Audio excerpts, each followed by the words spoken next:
Olá, boa noite. Aqui é a professora Inês e vamos começar mais um estudo coletivo da disciplina Educação Especial Fundamentos, do curso de Pedagogia da Universidade Federal de Santa Maria. Sejam todos muito bem-vindos a esse encontro, a esse momento formativo que foi preparado com muito carinho para vocês.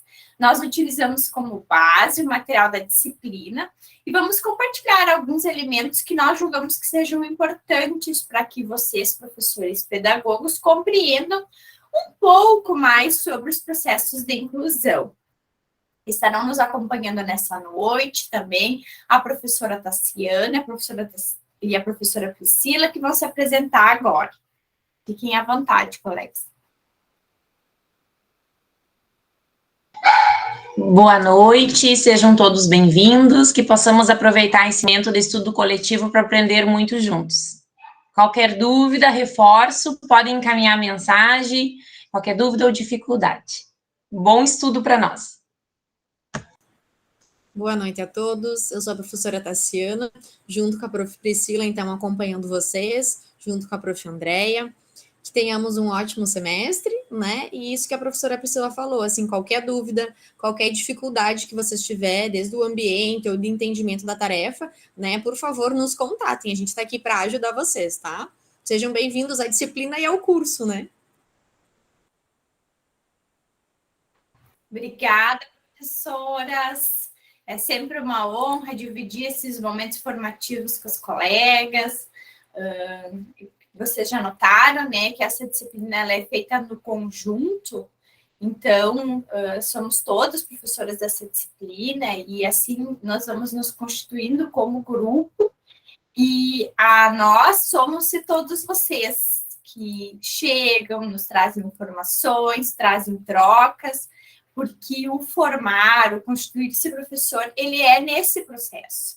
Ninguém vai entrar pronto no curso, ninguém vai sair pronto num processo formativo.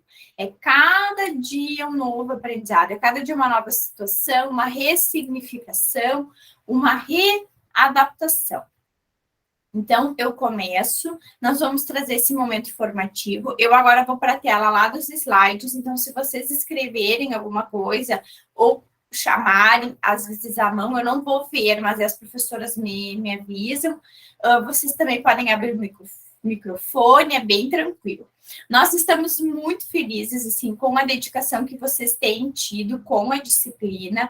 Isso nos orgulha bastante como corpo docente aqui da instituição, da Universidade Federal de Santa Maria, de sabermos o quanto que o ensino à distância, a educação à distância, está, né, num patamar de excelência quanto à sua formação, quanto os estudantes que estão em diferentes locais do nosso estado têm conseguido fazer uma formação sólida, com qualidade e com excelência, porque essa é uma das, né, grandes buscas que nós temos, é que os professores, os egressos da instituição, no caso, nosso curso, que são professores, né, eles possam ser profissionais diferenciados, que possam acrescentar e terem práticas inovadoras, inclusivas, acessíveis, que auxiliem a melhorar a educação e a sociedade como um todo. Então, da nossa parte, estamos muito felizes e muito lisonjeadas de estarmos com vocês neste momento. Então, hoje nós estamos no estudo coletivo, o número 2, que é o estudo que já vai mais para a questão da legislação.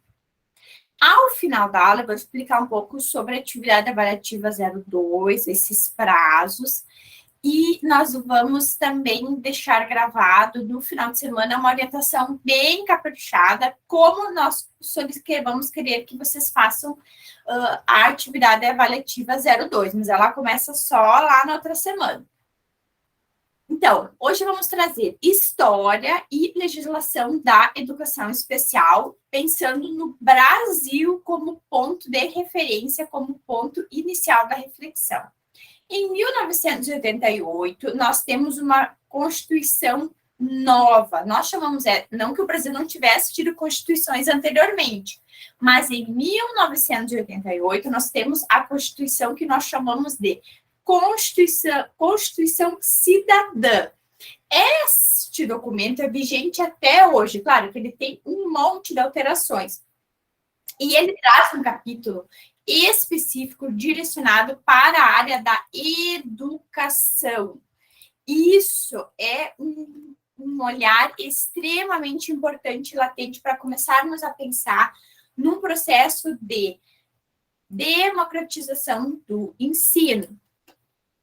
Em 1990, nós temos um evento internacional que nós chamamos de Educação para Todos, que acontece em Chongqing, que ele vai falar muito de que todos, traz muita questão também das pessoas com deficiência, da escolarização das meninas. Pense, gente, em 1990, um texto no ter que nos trazer o quanto que é importante as meninas estarmos na escola.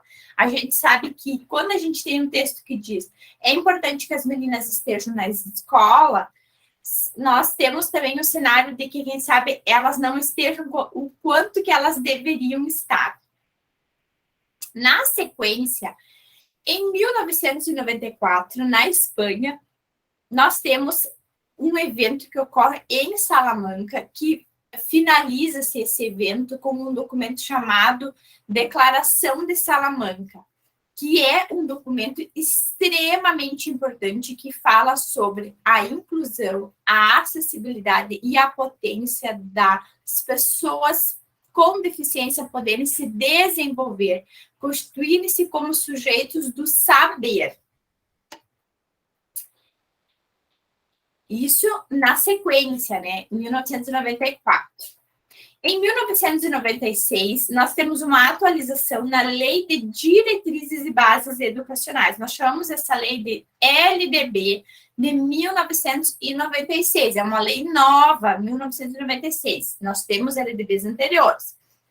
Nesta LDB, nós temos um marco super importante na área da inclusão, que é a primeira vez que nós vamos ter um capítulo direcionado para a educação especial. E isso é de um lugar, assim, que a gente começa a olhar, né, para esse público. A LDB é um documento fascinante. Eu já li tantas partes dela, e me parece, assim, que ela não se esgota. E como ela vai sendo atualizada por algumas legislações, ela tem virado, assim, um documento que eu indico vocês, quando puderem, fazerem a consulta e lerem ela na integralidade, assim, a divisão que ela tem, a lei de diretrizes, alguma coisa, a BNCC é um texto muito grande também, a BNCC é alguma coisa mais específica também. Em 2005, nós temos decretos relacionados à questão da língua brasileira de sinais, que é a questão da regulamentação da educação bilíngue. Eu vou só aceitando os colegas que eles estão chegando, então às vezes a professora vai fechar aqui a telinha, vai abrir, mas isso tudo faz parte do nosso processo. E em 2008, nós temos a política que é vigente até hoje, certo? Que é a política de educação especial na perspectiva da educação inclusiva. Essa política em si, ela movimentou muito o sistema educacional, no sentido de propor, né, que os estudantes da educação especial, o público-alvo foi modificado, começa a pensar a educação especial dentro, né, de um espaço da escola, começa a pensar diferentes ações. A lei da política, né, a política de educação especial, ela até como peso jurídico, ela não é tão forte, mas ela deu embasamento para várias leis e decretos que a seguiram. Leis que alteraram a questão do financiamento educacional, que trouxeram a questão da dupla matrícula, que tem potência hoje, a gente sabe, não adianta só criança ir no AE ou só na classe regular, nós pensamos em dupla matrícula, dentro de dois cenários. Isso tudo não é a política que garante, mas esse movimento da política direcionou diferentes criações de decretos, leis, que tem hoje um peso jurídico quase que inquestionável. Hoje, uma escola não pode negar matrícula. Inclusive, incorre em crime, né? Nós já sabemos que negar matrícula uma pessoa com deficiência é violar um direito, né? Vai muito além de uma política, porque ela foi extremamente fortalecida por diferentes leis que a seguiram. Então, ali, de 2008 até 2012, vocês vão ver uma infinidade de leis, decretos, portarias, normas técnicas que foram sendo criadas e estabelecidas a fim de viabilizar a inclusão do público-alvo da educação especial. Lembrando que o público-alvo da educação especial ele tem uma forte marcação com essa política de 2008, onde a gente vai definir 3 grandes grupos. Retomando, são público-alvo da educação especial, por lei, considerando pessoas consideradas com deficiência. Aí, dentro disso, tem todas as categorias regidas por decretos. Depois, nós temos pessoas com transtorno do espectro autista, que são consideradas, é um transtorno, mas que, via das leis, é público-alvo da educação especial. E o terceiro grupo são as pessoas com altas habilidades e superdotação. Então, são 3 grandes categorias, e isso ficou muito forte com essa política. Em 2020, nós tivemos uma tentativa de atualização dessa política, mas ela tinha problemas, fragilidades jurídicas enormes. E ela ia contra documentos muito fortes, como a Constituição, a Lei Brasileira de Inclusão. Ela foi feita de um modo muito... Ai, que palavra que eu usaria? Ela tinha uma fragilidade jurídica muito grande, assim, que não parecia nem ter sido feita por alguém da área. Infelizmente, eu acho que delegaram a função de pensar uma política para alguém que não tinha conhecimento técnico, jurídico e, quem sabe, até do sistema educacional. Então, ela caiu, assim... ela nem conseguiu, né, criar nenhum programa efetivo para a sua consolidação. Ela tinha alguns avanços no que tange a educação dos surdos, mas ali, depois da segunda página, ela criava brechas muito perigosas e problema, né, técnico mesmo, e enfim, a gente não vai adentrar isso, vai trabalhar com o que foi, com o que ficou. E há um documento extremamente forte, que é o que vocês estudaram, né, a política de 2008, e a Lei Brasileira de Inclusão. Vocês vão ver que essa aí é a mãe de todos os nomes. Tudo bem? Alguém me fez um oi aí para nós na telinha. Tudo bem? Filho, não sei de quem é, da Josiane, é teu filho? Oi. Tudo bem? Tudo. Tá assistindo a aula comigo. É assim, depois eles já saem com uma... Tem mais uma aqui assistindo junto. Oi, tudo bem? Anota aí tudo que a prof vai falar. Eu anotando aqui tudo.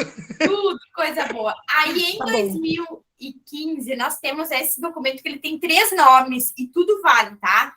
A gente pode chamar ela Lei Brasileira de Inclusão, vocês vão ouvir. Vocês vão ouvir também falar do Estatuto da Pessoa com Deficiência, e ela tem um número, 13.146 de 2015. É tudo o mesmo documento, tá? Às vezes as pessoas acham que a Lei Brasileira de Inclusão é um documento, da pessoa com deficiência é outro. Não, é tudo o mesmo documento, mas foi por uma questão ali na hora da construção se inseriu esses 2 nomes, tá bom? E esse documento, eu quero que vocês entendam, ele é a lei mais forte que a gente tem para pensar a educação especial. Ele é mais forte que a política, porque se trocar o governo pode trocar uma política, mas essa lei, ela tem um peso que a gente chama de peso constitucional. Como é que a gente diz que uma lei tem um peso constitucional? Por quê? Ela foi proposta pelo Executivo Nacional. O que a gente diz? O governo. Lá, o governo federal que estava na época propôs essa lei. E aí depois ela foi aprovada em 2 casas, tanto pelos deputados federais como pelos senadores. Então ela passa pelo que a gente chama de tríade jurídica.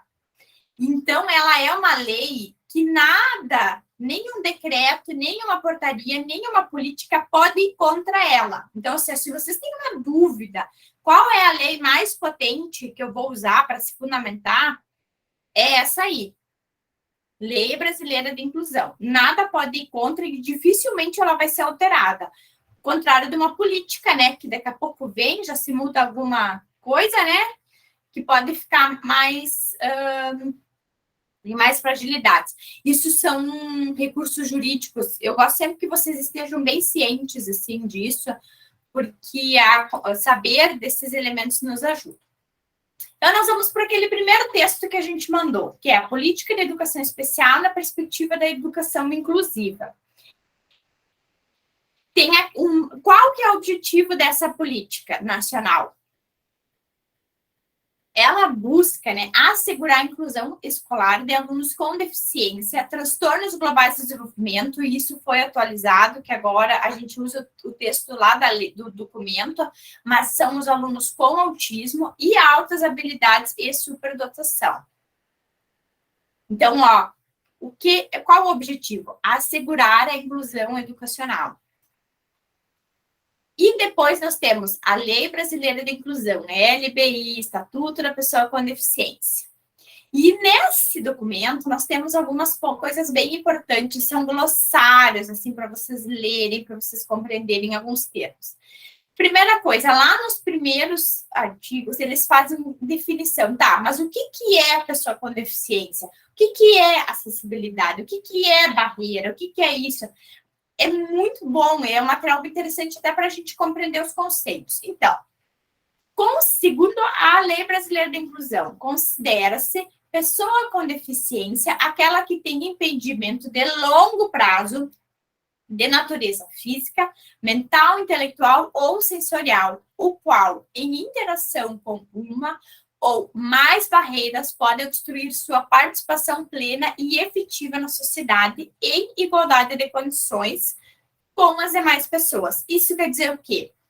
Que tem que ser algo de longo prazo, dentro dessa categoria física, mental, intelectual ou sensorial, e que não tenha alguma possibilidade de acessibilidade por meio de um recurso. Então, uma pessoa que tem miopia de grau 2, que pode ser corrigido com um óculos, ela não é uma pessoa com deficiência. Uma pessoa que quebrou um braço e vai ficar com gesso ali 20 dias, não sei quanto tempo fica com gesso, 20 dias, ela não é uma pessoa com deficiência, ela é uma pessoa com uma mobilidade reduzida temporária, compreenderam? É de longo prazo, por isso que, inclusive, tem toda uma questão do fornecimento clínico atestado também. Josiane, você quer falar alguma coisa? Isso. E o autismo, prof, o que seria daí? Seria uma deficiência? O autismo é um transtorno, mas que semestre que vem a gente vai ter disciplina só de autismo, né? Mas a legislação do autismo diz assim, ele é um transtorno, ele não é uma deficiência, ele é um transtorno, mas para vias de lei, as pessoas com autismo têm as mesmas condições jurídicas de acessar o que as pessoas com deficiência utilizam. Mas ele é um transtorno, ele não é considerado uma deficiência.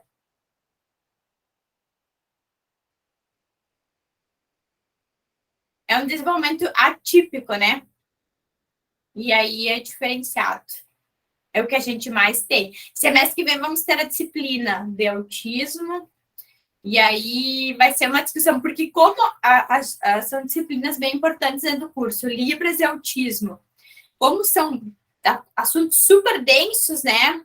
O curso conseguiu organizar a sua grade para que vocês tivessem elas ainda assim, só delas, né?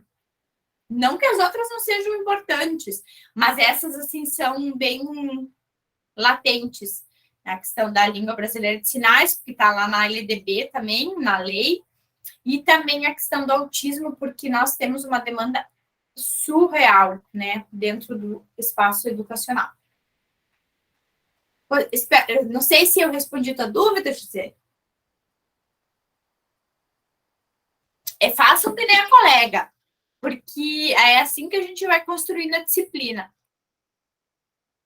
Então, lá na lei, eles vão trazer o conceito de acessibilidade. Eu queria muito que vocês se detessem a esses conceitos, porque quando a gente entende esses conceitos, a gente consegue pensar, tá, mas como é que eu vou, né, ter práticas mais acessíveis? A acessibilidade é a possibilidade e condição de alcance para utilização com segurança e autonomia. Autonomia é uma palavra muito ligada à acessibilidade. De espaços mobiliários, equipamentos urbanos, edificações, transportes de informações e comunicações, inclusive seus sistemas de tecnologias, bem como os outros serviços e instalações abertos ao público, para pessoas, né, de uso público ou privado, de uso coletivo.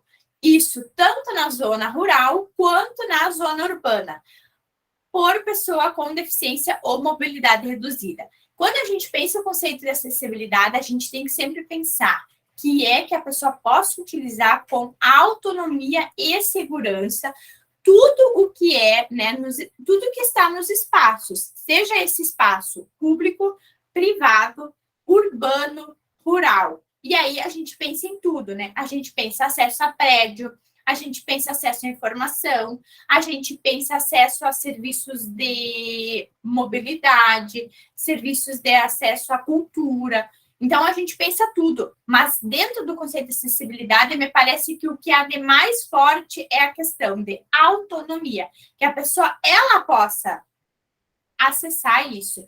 Isso é bem desafiador, né? Nos tempos que, às vezes, a gente, muitas vezes, chega em espaços onde isso não é tão garantido ainda. Conceito de acessibilidade, isso está tudo lá na Lei Brasileira de Inclusão, tá bom? Eu copiei de lá para fazer esse material. Depois nós vamos para um segundo conceito, que é o desenho universal. Mas, prof, o que é esse tal de desenho universal? É a concepção de produtos, ambientes, programas e serviços a serem usados por todas as pessoas. Vejam, uma coisa, não é que agora esse copo aqui é para o fulaninho tomar e esse copo aqui é para o outro fulaninho tomar. Não, é um copo onde todos podem tomar. É uma rampa onde todas as pessoas conseguem chegar no mesmo lugar. É um vídeo que todos podem olhar. Então, a pessoa tem Libras, ela pode olhar. A pessoa é cega, tem audiodescrição, ela pode participar desse processo. Então, assim, essa questão do desenho universal, ela está relacionada com todos poderem utilizar a mesma coisa, tá bom? Reduzindo, né? Reduzindo, porque é bem complexo. Alguma dúvida? Vou aceitar aqui. Estou seguindo. O segundo conceito que nós temos são recursos de tecnologia assistiva.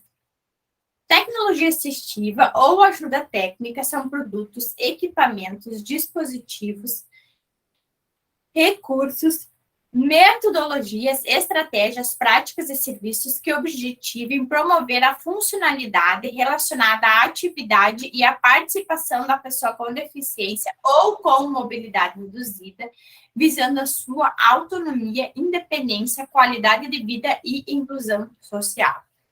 O recurso de tecnologia assistiva é um tema muito legal, muito importante.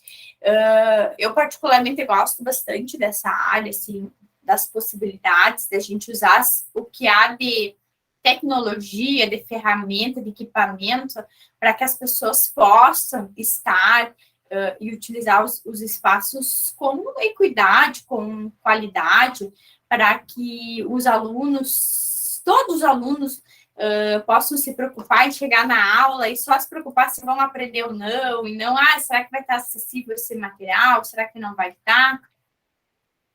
Então, é nesse sentido.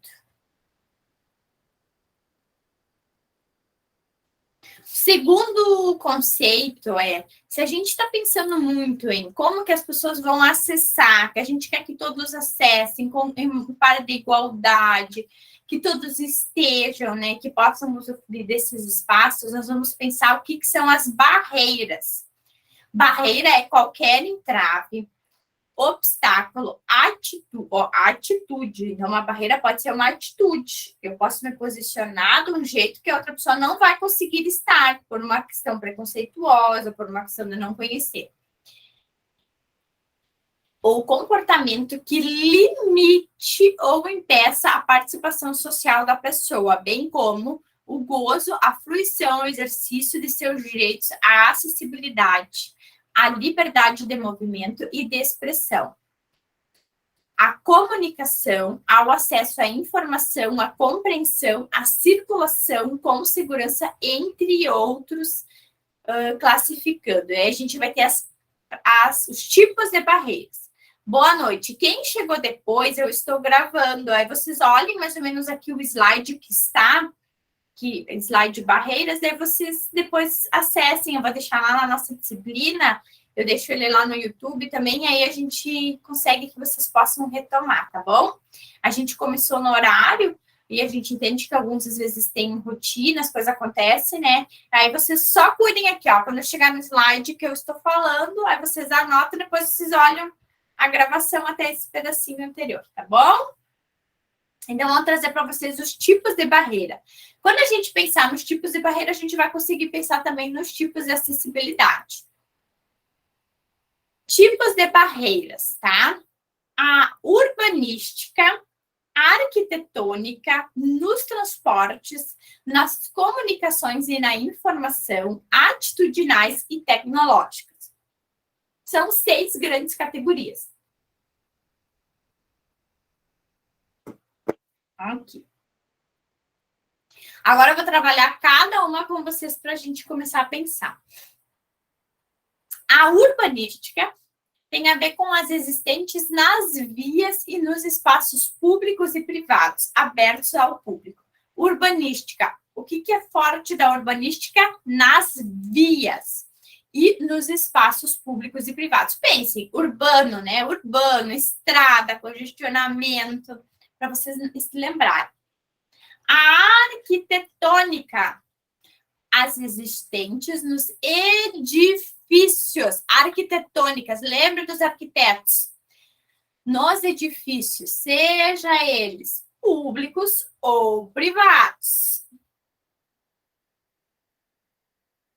Nos transportes, as existentes nos sistemas e meios de transporte, públicos e privados. O táxi, o ônibus, o metrô, o avião. Às vezes acontecem coisas bem complicadas também, porque ele é um espaço bem de péssima acomodação, dependendo da empresa. Nas comunicações e na informação. Qualquer entrave, obstáculo, atitude ou comportamento que dificulte ou impossibilite a expressão ou o recebimento de mensagens e de informações por intermédio de sistemas de comunicação e de tecnologia da informação. Comunicação, gente, aqui entra e-mail, rádio, TV, redes sociais, tudo isso se engloba nesse espaço.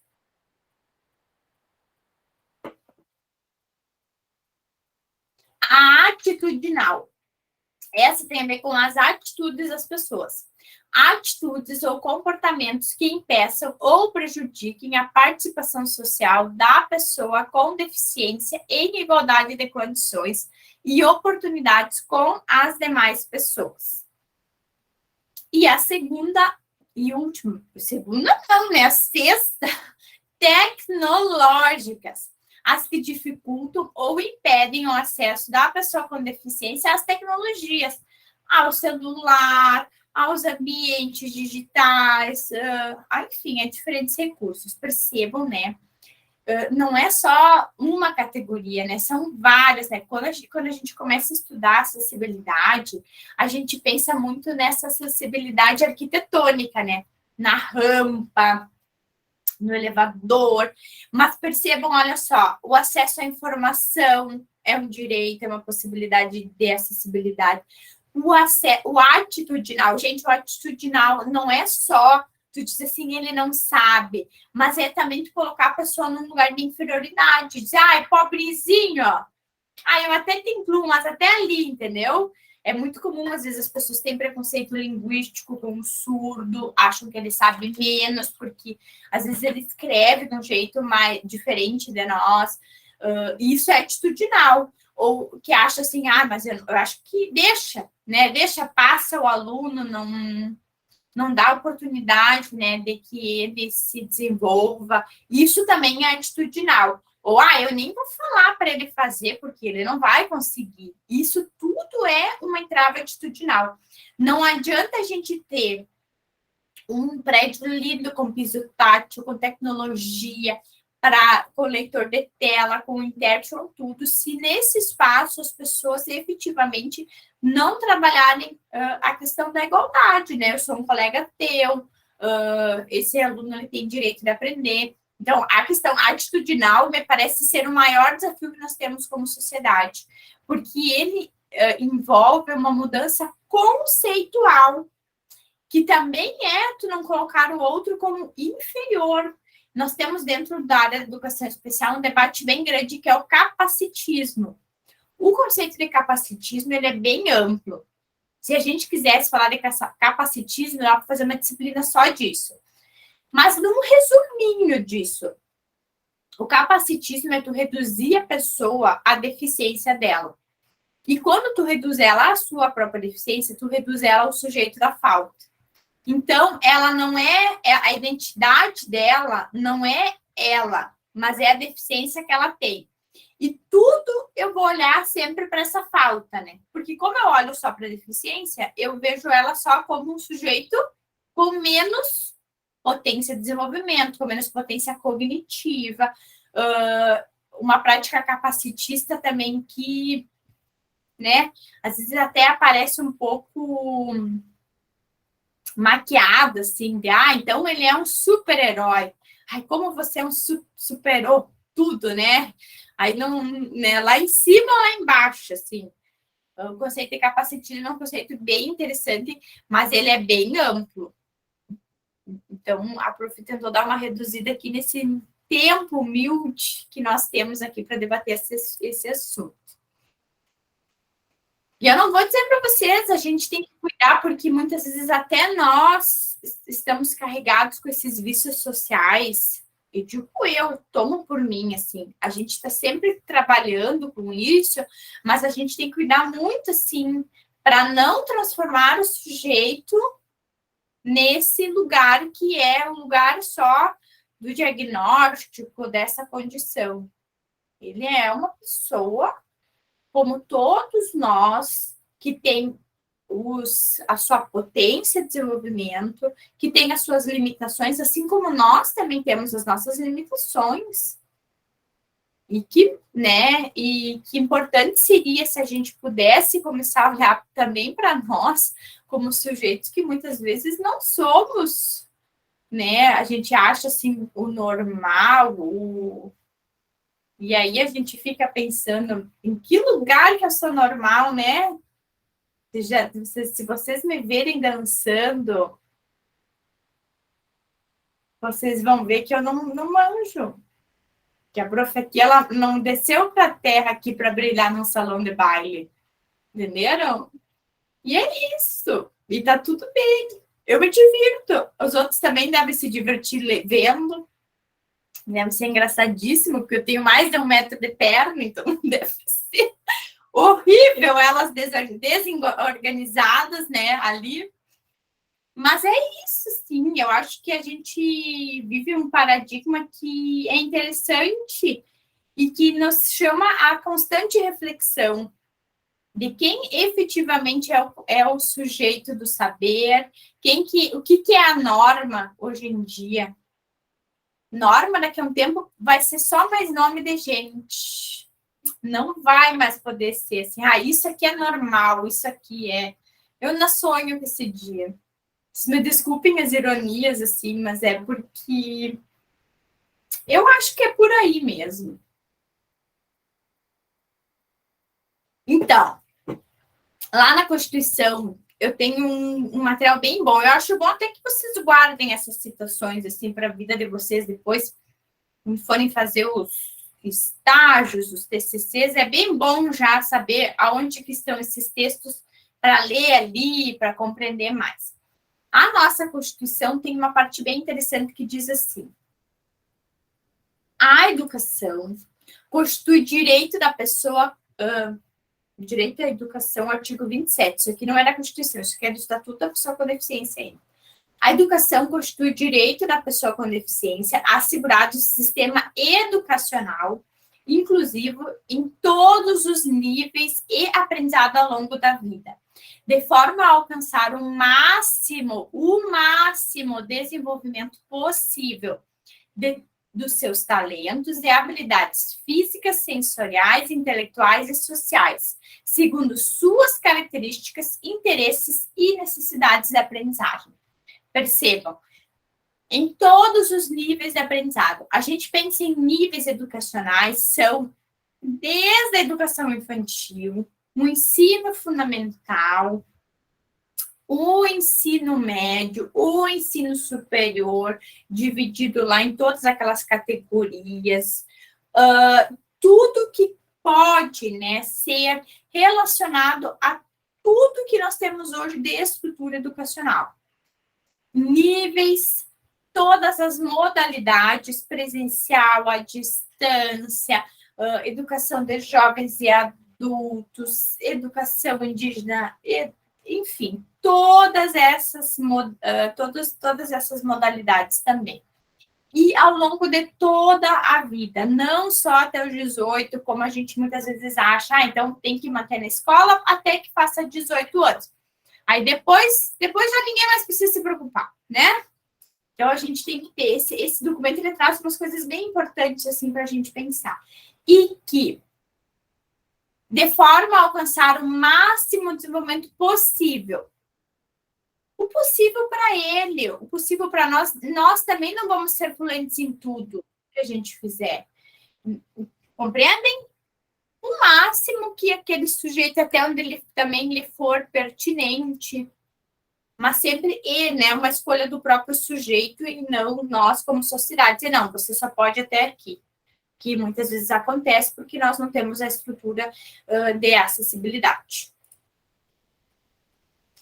No capítulo inciso 5, nós temos a adoção de medidas individuais e coletivas em ambientes que maximizem o desenvolvimento acadêmico e social dos estudantes com deficiência, favorecendo o acesso, a permanência, acesso ao sistema educacional, a sua permanência neste espaço educacional, a participação e a aprendizagem. Vejam, a aprendizagem em instituições de ensino. Não é só garantir matrícula, é garantir aprendizagem. Adquirir conhecimento nunca é demais. Estamos todos aqui. Eu estou sempre com um livro, um outro. Vou para o trabalho, eu tenho um livro na minha mochila ali. E é assim. E todos, né, podem se desenvolver, aprender e decidir mudar. Eu me inspiro muito, assim, na potência que a educação tem, que a acessibilidade tem e que nós, como sujeitos, temos de, a partir de qualquer etapa da nossa vida, se decidirmos, se for significativo para nós, de buscarmos desenvolver e aprender algo. E compreendam que, inclusive, o nosso cérebro, nós temos conceitos como o conceito de plasticidade cerebral, consegue se reorganizar no campo genético mesmo, para conseguir que a gente consiga aprender coisas novas. Antigamente a gente achava que a gente não criava mais neurônios depois dos 30, que tem aquele meme, né? Depois dos 30 já é coroa, que já não. Isso tudo caiu por terra, gente. A gente desenvolve sinapses novas, a gente produz, claro, não como uma criança de 3 anos que aprende muito mais do que nós. Eu acho que nós todos já passamos dessa fase, mas a gente ainda consegue desenvolver bastante coisa. E vejam, isso é inspirador, né? A potência desse, dadas as condições de acesso e permanência, de que a pessoa possa se desenvolver e aprender. E todos nós vamos aprender de um jeito. Essa turma aqui, quando a gente recebe os trabalhos, não é um trabalho igual ao outro. Até daí é plágio, né? Mas, assim, a gente percebe que a gente tem a disciplina, a gente tem o mesmo texto, a mesma aula, e algumas reflexões já são diferenciadas. Por quê? Porque há uma carga que é da individualidade da história de vocês, e isso é riquíssimo, isso é potente, isso nos leva também para a reflexão. Quando vocês abrem os microfones e nos trazem concepções, nós também estamos nesse lugar de recepção, de reorganização, de pensar. Terça-feira dei aula para a rede municipal de Caciqui. Aí eles vêm e falam, não, na nossa rede assim, é diferente da rede que eu e a professora Tassiana fizemos parte, que é aqui de Santa Maria. E aí, como é que a gente vai? A gente aprende, inclusive, que o espaço geográfico influencia, que a cultura influencia, que vários fatores influenciam, né?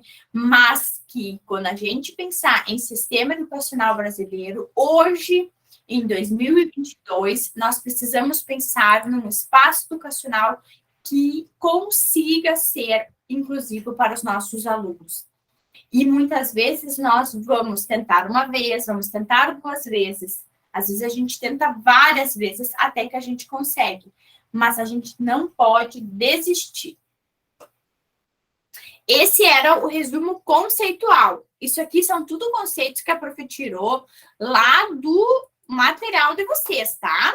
Tudo isso é lá do texto, tá lá nos 2 documentos que nós deixamos no ambiente. Vocês vão lá, tá tal e qual. Eu gosto de deixar esse material tal e qual, os textos, as citações, né? E depois a gente vai dando uma refletida. Também, a nossa disciplina é a única disciplina de 30 horas do curso. E quando o curso nos mandou o cronograma, eles nos mandaram que nós teríamos uma prova diferenciada, como é de 30. Mas aí depois se calculou, sabiamente, que não fazia sentido fazer vocês irem até o polo só para fazerem a prova da nossa disciplina. Então, o que aconteceu? Uma mudança de calendário no meio da disciplina e nós falhamos um pouco ali na hora de fechar algumas abas, tá? Então, vocês podem ter visto que, às vezes, tinha uma entrega do material, tinha uma prova ali que apareceu no Moodle, onde a gente fechava uns olhinhos e esquecia outros abertos aqui do nosso sistema. Mas a gente quer dizer para vocês que as datas da nossa disciplina são essas aqui, ó. De 12 a 16, vocês vão enviar a atividade avaliativa 02, tá? Que a gente vai deixar gravada uma orientação agora esse final de semana. E que a prova de vocês vai ser junto com as demais, tá? Vai ser uma prova presencial lá no dia 28 de janeiro. E aí vocês vão perceber também que daí a gente, como tem mais tempo, a gente diluiu a disciplina. Como a gente tem que correr para fazer essa prova ainda esse ano, a gente fez tudo junto. E daí, como nós ganhamos mais um tempo, essa disciplina ficou mais compridinha, mais espaçada, tá bom?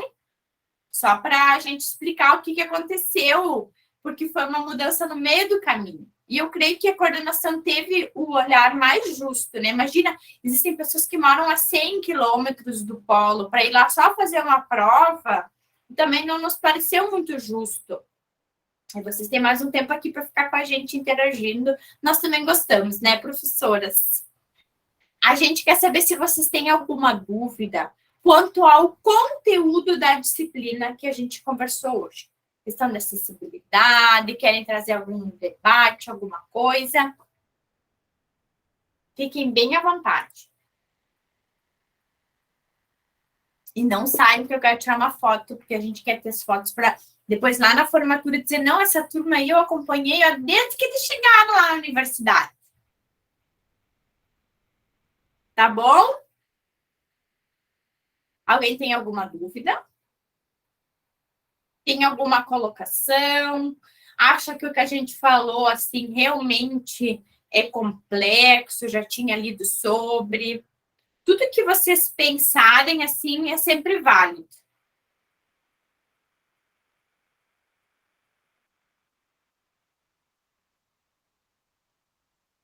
Alguém tem alguma dúvida? Entenderam as leis? Então, aqui, achei bem esclarecedor. Fernanda, a gente vai falando assim, a gente traz a lei, depois a gente conversa assim, nesse ar. Embora nós estejamos no ambiente acadêmico, nós compreendemos também que, pedagogicamente, quando nós falamos com exemplos mais reais, conseguimos ser um pouco mais assertivos, assim, no sentido de aproximar mesmo de exemplos e de possibilidades. E tem uma outra coisa que é bem interessante. Quando a gente pensa em pessoas com deficiência, a gente sempre pensa em uma pessoa que nasceu com deficiência, né? E isso também é um conceito que a gente não sabe se em algum momento da nossa vida nós não vamos nos tornar uma pessoa com deficiência. Porque existem as deficiências que são as congênitas, que é as que a gente pode nascer, os transtornos, né? E temos as que são adquiridas, que podem ser adquiridas tanto por um acidente, uma lesão, alguma coisa. O TDAH, a Fernanda, né, me parece que foi a Fernanda que solicitou. O TDAH, que é o transtorno de déficit de atenção e hiperatividade, ele não é uma deficiência, ele é um transtorno. E hoje ele não é público-alvo da educação especial.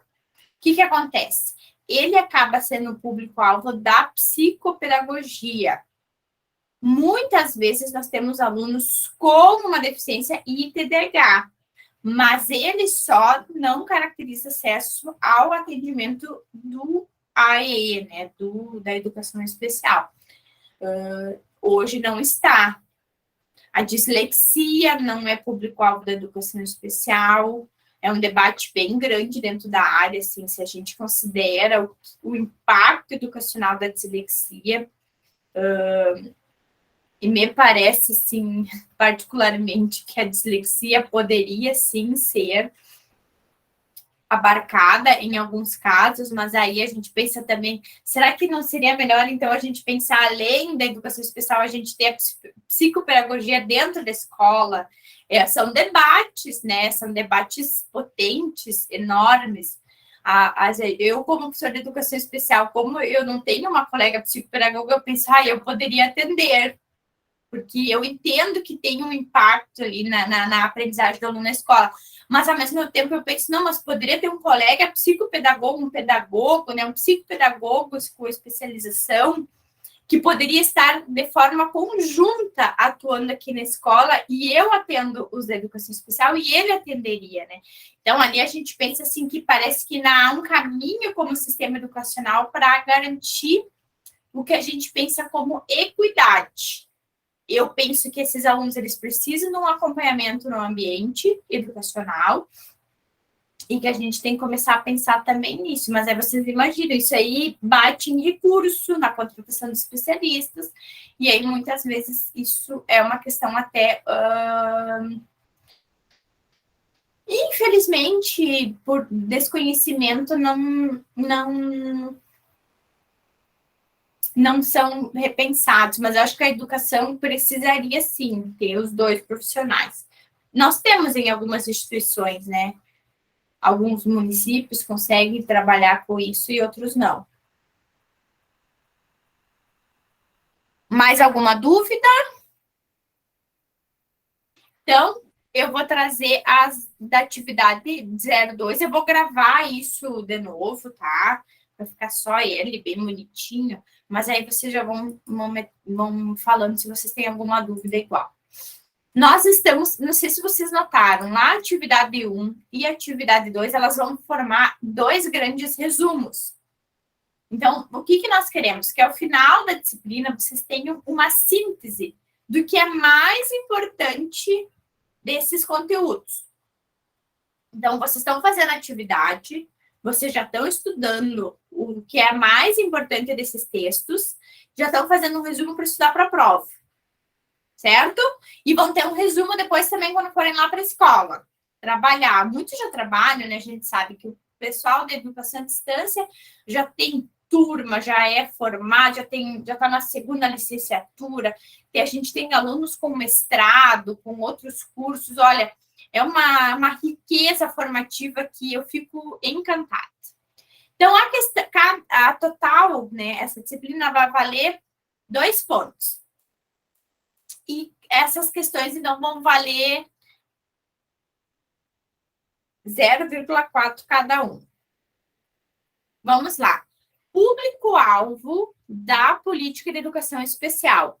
Quem que é o público-alvo? Vocês vão preencher lá. O segundo, conceito de barreira atitudinal presente no Estatuto da Pessoa com Deficiência. O terceiro, número e nome da lei que versa sobre o Estatuto da Pessoa com Deficiência. Isso aí, ó, vocês nem vão precisar apresentar Natal com essa questão 3 aí. Capítulo 4, a questão 4, né? O capítulo 4 do direito à educação, né? Escolha 2 incisos, ele tem um monte lá. No capítulo 4, que diz do direito à educação. Vocês vão escolher 2 incisos que você julga serem relevantes para a atuação docente e vão colocar nesse espaço. Tem vários, vocês vão escolher 2, tá? E 5, o conceito de acessibilidade presente no Estatuto da Pessoa com Deficiência. São esses. Não se esqueçam de colocar o nome e a matrícula nesse material. A postagem, ela ocorre do dia 12 até o dia 16 de dezembro, tá? Que vocês vão ter que encaminhar esse material. Ele é um material que vai fazer vocês retomarem a leitura, ele vai fazer vocês criarem um resumo e se atentarem a pontos interessantes lá da própria lei. Vocês estão com alguma dúvida?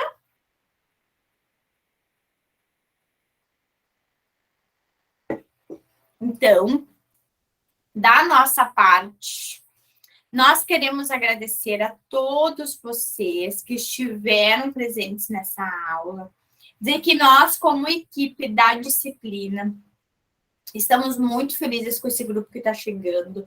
A gente sente, assim, que é um grupo diferenciado, que está realmente aqui para fazer a diferença, para somar, e que, com toda certeza, vai, né, segurar um na mão do outro. E vamos chegar até o final, no dia da formatura. Quem sabe até vamos fazer uma formatura bonita aqui na universidade, ou nos polos, né?